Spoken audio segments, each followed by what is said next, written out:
fois de plus avec nous aujourd'hui. Nous allons encore apprendre de la Bible. Elle est très intéressante et nous apprend des choses tous les jours. Nous allons ouvrir nos Bibles dans Juge 20 déjà. Je vous exhorte à lire chez vous les chapitres 19 et lire tout le chapitre 20.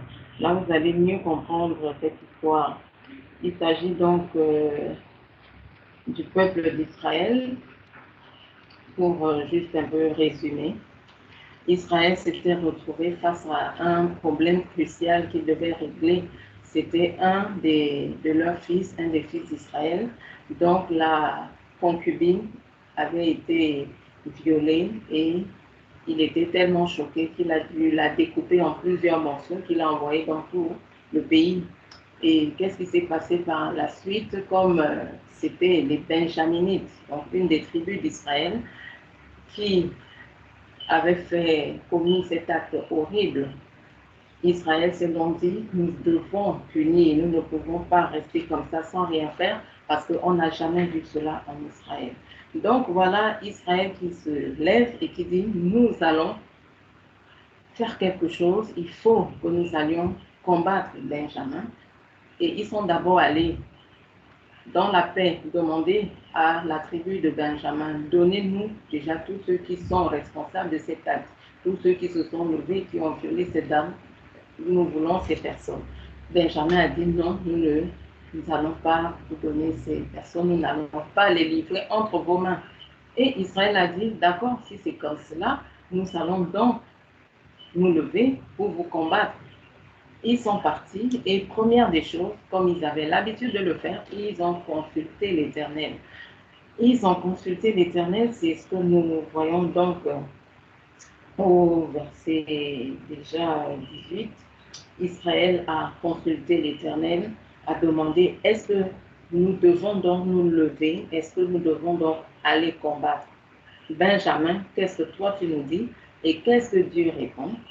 Toujours au verset 18, il est écrit, l'Éternel répondit, allez-y. Et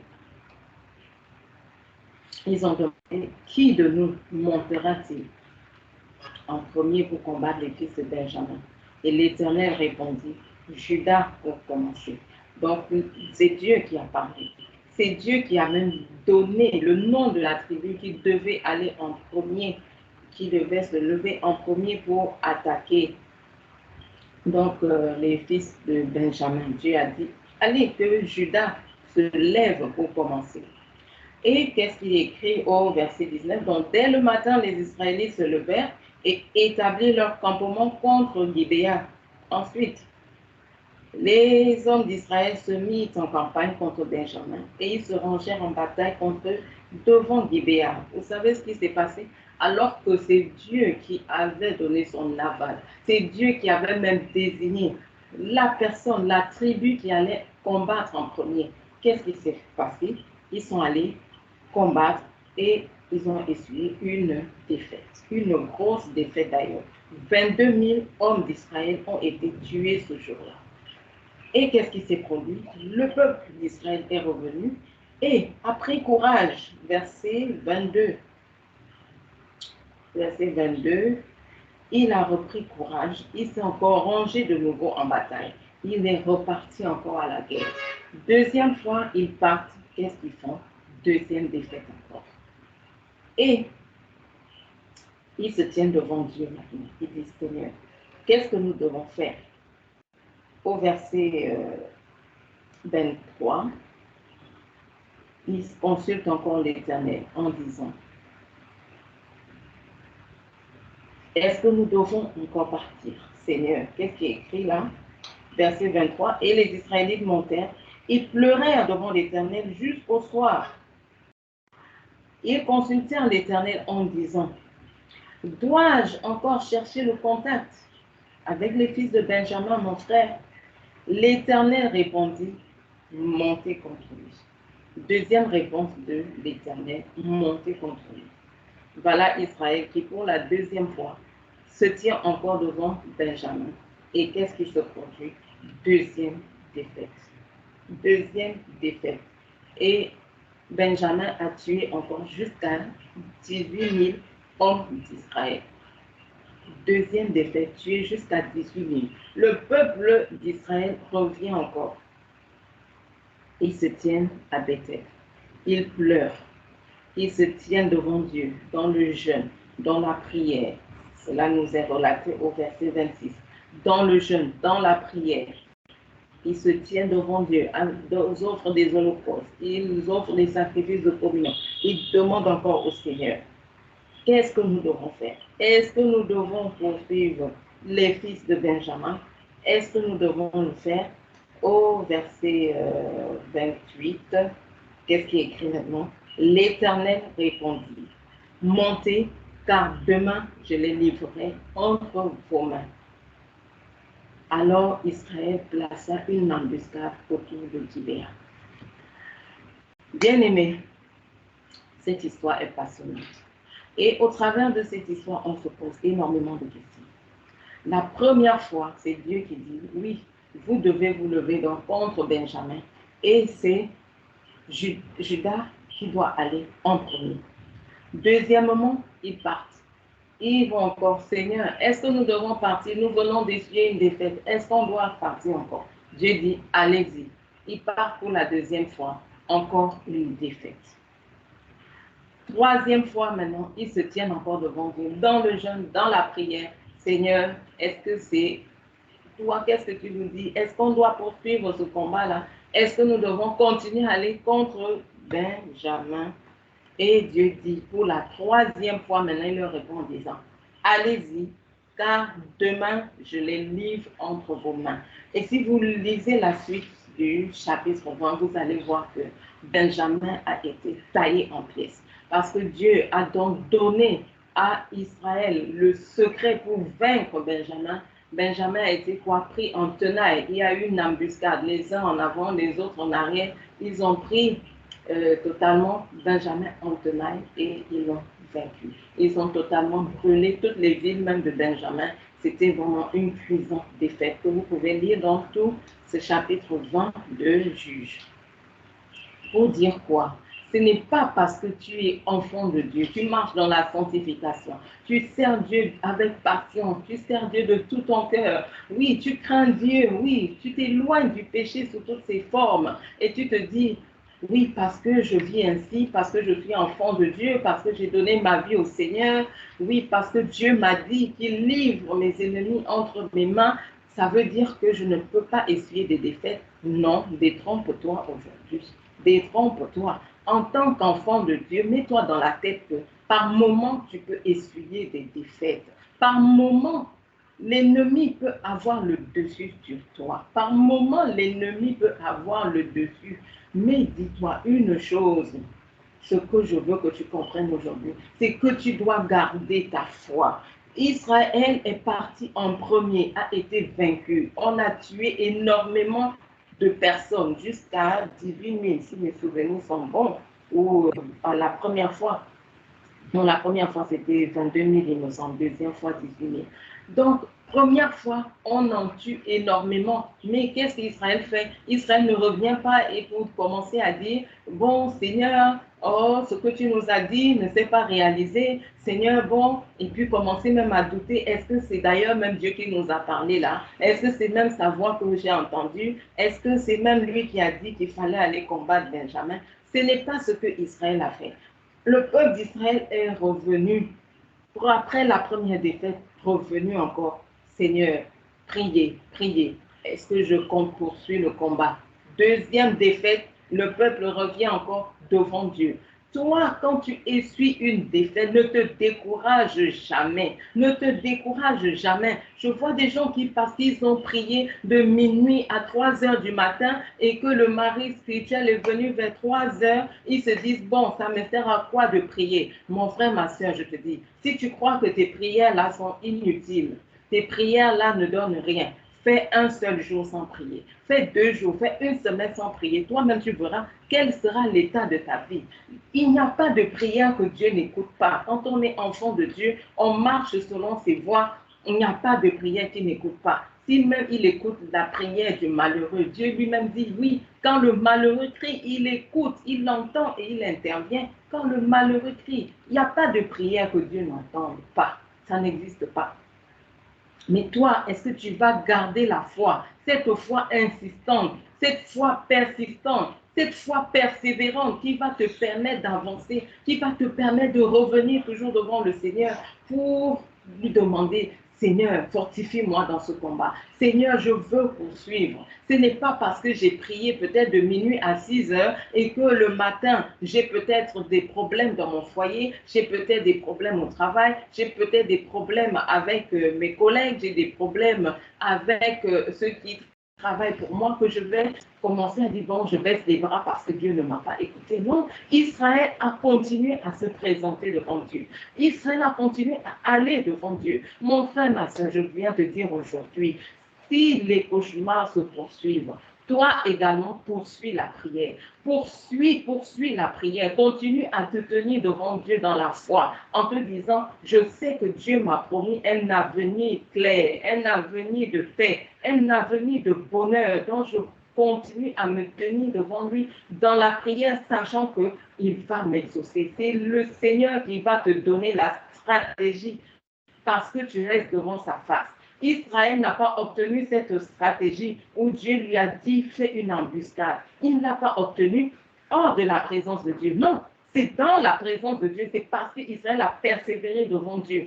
Deuxième fois, troisième fois. Dieu, qu'est-ce que je fais? Est-ce que je continue à poursuivre? Seigneur, livre-moi cette tribu. Seigneur, livre-moi mes ennemis. Parce que Israël a continué à se tenir devant Dieu dans la foi, se disant, je crois à un Dieu puissant, je crois à ce Dieu-là qui répond à la prière. C'est là que Dieu lui a donné la stratégie. Voilà comment tu vas prier. Voilà comment tu vas faire. Fais une embuscade. Fais une embuscade. Va prendre Israël par devant et par derrière. Qu'il y ait une partie d'Israël qui vienne par derrière, une partie qui va essayer de fuir en avant. Ils ont fait cela, une partie fuyait. Et pendant que Benjamin était en train de poursuivre la partie qui était là devant, l'autre partie qui était en embuscade est sortie. Et ils ont commencé donc à brûler totalement le pays. Benjamin n'avait plus que ses yeux pour pleurer. Ils se sont retournés, Israël était là. Ils veulent avancer, Israël était là, pris en tenaille. Dieu ne peut pas te donner une stratégie de guerre si tu n'es pas dans sa présence. Et dans la foi persistante que tu viens, tu te dis, j'ai déjà eu une fausse couche, j'ai déjà eu 2 fausses couches. Là, je poursuis dans la prière. Je continue jusqu'à ce que Dieu me donne la stratégie pour pouvoir vaincre mes ennemis. Je poursuis dans la prière parce que je sais que Dieu est là, il parle, parce que je sais que Dieu m'écoute. Parce que je sais que Dieu m'écoute. Tu es allé à l'hôpital une fois, rapport médical négatif. Deuxième fois, un rapport médical négatif. Ne viens pas poser le rapport et puis commencer à pleurer inutilement. Si tu pleures, que ce soit dans le jeûne, que tu pleures devant Dieu en disant, Seigneur, me voici devant toi, je suis ta fille, donne-moi une solution, interviens dans cette histoire, viens te manifester. Dieu attend cette foi persistante. Dieu attend cette foi persévérante là.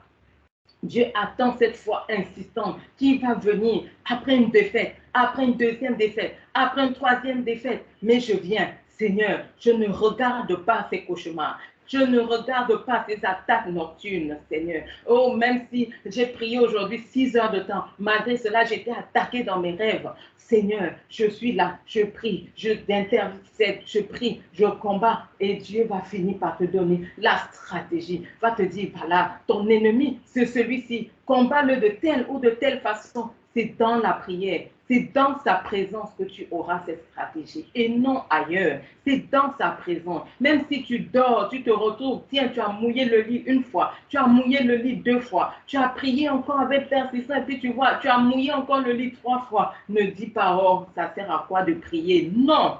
Dis-toi non, la foi là, la foi qui gagne les batailles, c'est une foi persistante, c'est une foi insistante, c'est cette foi persévérante qui se tient là et qui dit non, je refuse d'abdiquer, je refuse d'abdiquer, je refuse de poser les armes. Tant que Dieu n'a pas dit que la guerre est finie là, je n'arrête pas, je ne pose pas les armes, je suis dans l'armée, ça passe ou ça passe, parce qu'avec moi ça ne casse pas, ça passe ou ça passe. Dis-toi, je suis sur un ring.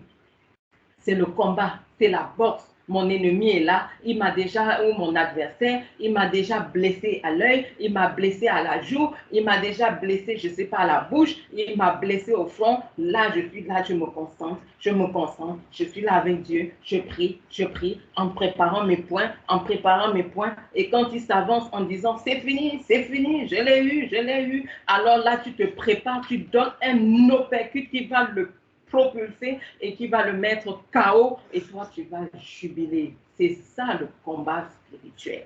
La foi persistante, la foi insistante, la foi persévérante. Tu te dis, non, ce n'est pas parce que là, j'ai perdu cette bataille-ci que j'ai perdu la guerre. Non, je ne suis pas du camp des vaincus, je suis du camp des vainqueurs. Parce que je suis du camp des vainqueurs, je ne perds jamais une guerre. Jésus n'a jamais perdu de guerre. Si tu regardes David qui marchait avec Dieu, n'a pas perdu une seule guerre. Pourquoi toi, tu vas perdre des guerres? Tu peux perdre des batailles, mais cela va encourager ta foi, cela va te permettre à te rapprocher de Dieu, te permettre de t'approcher de Dieu, te permettre de venir encore et te dire, Seigneur, me voici. Hier, voilà ce qu'il y a eu. Voilà, hier, mon contrat a été refusé. Seigneur, ils ont refusé encore de me donner ce boulot-là hier, mais je refuse d'abdiquer, je refuse de baisser les bras. Me voici, Seigneur, je suis là, Seigneur, ce travail-là, je vais l'obtenir. Tu ne m'as pas fait aller à l'école pour rien. Seigneur, tu ne m'as pas donné des diplômes pour rien. Je suis ton enfant, je persiste dans cette guerre, je persiste dans ce combat-là, Seigneur. Je veux voir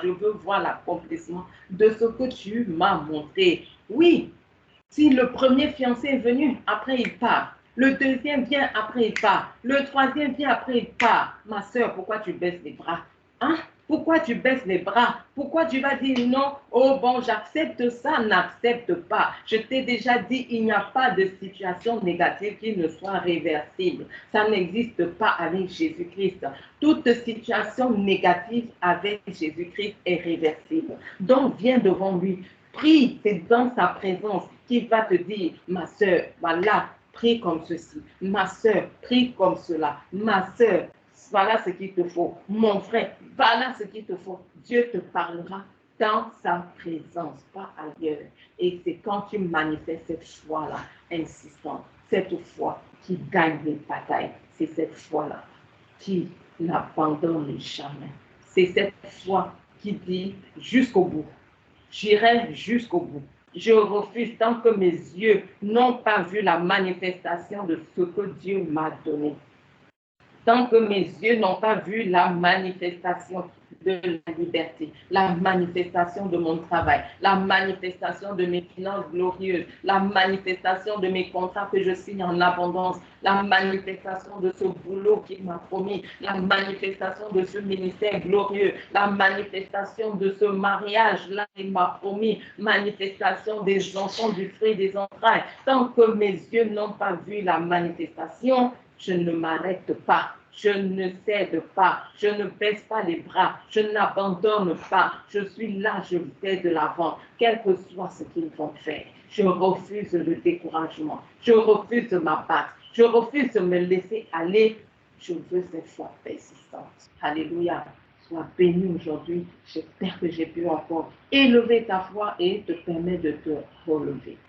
Toi qui m'écoutes, si tu n'as pas encore donné ta vie à Jésus, je t'exhorte à le faire aujourd'hui. N'attends pas demain, tu ne sais pas ce que demain va enfanter.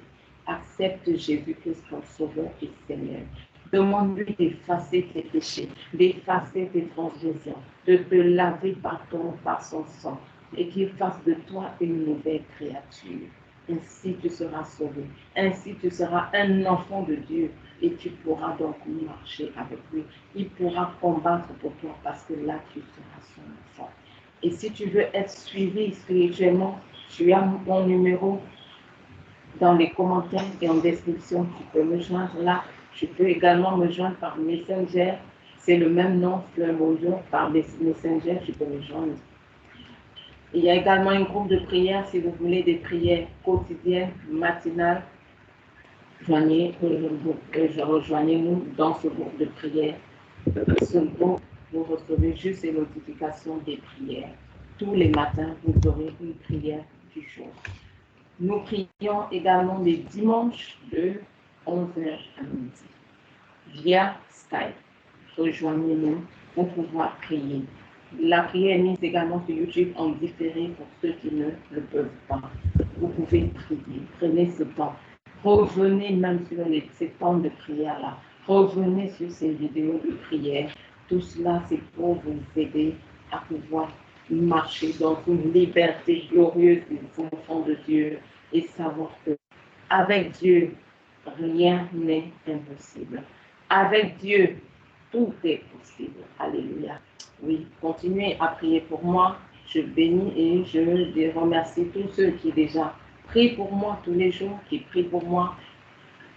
Continuez à intercéder pour moi, intercéder parce que ce n'est pas facile de se tenir à encourager le peuple. Le diable veut que les enfants de Dieu soient toujours tristes, que les enfants de Dieu marchent toujours avec la tête baissée, qu'ils soient toujours dans des défaites. Je ne veux pas que le peuple soit encouragé, qu'on puisse leur montrer comment prier, comment sortir de leurs problèmes, pardon et tout cela. Priez pour moi afin que je puisse continuer à mener à bien cette œuvre que Dieu m'a confiée. Alléluia. Que Dieu nous bénisse et à une très prochaine vidéo, si Dieu le veut. Shalom.